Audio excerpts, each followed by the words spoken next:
राज्यातील व आपल्या भागातील नवनवीन बातम्या पाहण्यासाठी SM9 न्यूज मराठी या चॅनलला लाईक करा, सबस्क्राईब करा आणि शेअर करायला विसरू नका।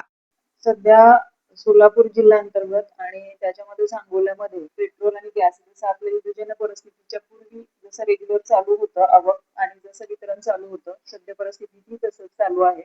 त्यामुळे जे या अफवा समाज माध्यमामध्ये पसरवल्या जातात की लॉकडाऊन होणार आहे किंवा लॉकडाऊन लागणार आहे, तर असं कोणतंही अधिकृत माहिती किंवा सूचना आपल्याला शासन प्रशासनाकडून नाहीये। त्यामुळे लोकांना आव्हान आहे की त्यांनी अशा अफवा मेसेज आणि समाज माध्यमांमध्ये फिरणारे जे काही मेसेज आहेत त्याच्याकडे दुर्लक्ष करावं आणि प्रशासनाला पण सहकार्य करावं। गॅस वितरणामध्ये ग्रामीण भागामध्ये 45 दिवसाचा कालमर्यादा आहे आणि शहरीमध्ये 25 दिवसांची।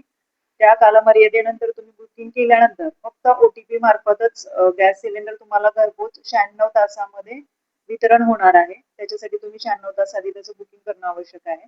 आणि माननीय जिल्हाधिकाऱ्यांनी आदेशित केल्यानुसार आता पेट्रोल पंपवर सुद्धा आपण वेगळे आदेश दिलेले आहेत की खुल्या बॉटलमध्ये किंवा कुठल्याही टंकीमध्ये पेट्रोल वितरण होणार नाही।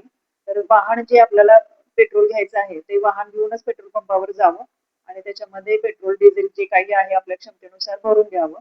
तशा सूचना आम्ही पेट्रोलवाल्यांना पण पंपवाल्यांनाही दिलेल्या आहेत व्यवस्थापकांना, आणि त्याची ते अंमलबजावणी करतील आणि त्याची सर्व कार्यवाही व्यवस्थित पार पडेल याबाबत आमचं सगळ्यांचं लक्ष आहे। पेट्रोलचा साठा ही रेग्युलर आहे, सुरळीत आहे आणि त्याच्यामध्ये कोणतीही टंचाई नाहीये। पण लोक जे या मेसेजमुळे स्टॉप करण्याची शक्यता नाकारता येत नाही खुल्यामध्ये घेऊन। त्यामुळं सगळ्यांना अशी विनंती आहे की त्यांनी आपले वाहन नेऊनच पंपावर पेट्रोल पंप घ्यायचा आहे आणि त्याच्यासाठी स्टॉप करण्यासाठी किंवा बंद होणार आहे, स्टॉक कमी आहे म्हणून कुठल्याही प्रकारची गर्दी पंपावर करू नये। अफवा पसरवणाऱ्यावर वरिष्ठ कार्यालयाकडून कारवाई होईलच, परंतु आपणही नागरिक म्हणून आपली जबाबदारी आहे की कुठलाही स्टॉप करावा असं आम्ही सांगत नाही किंवा स्वतःही करू नये।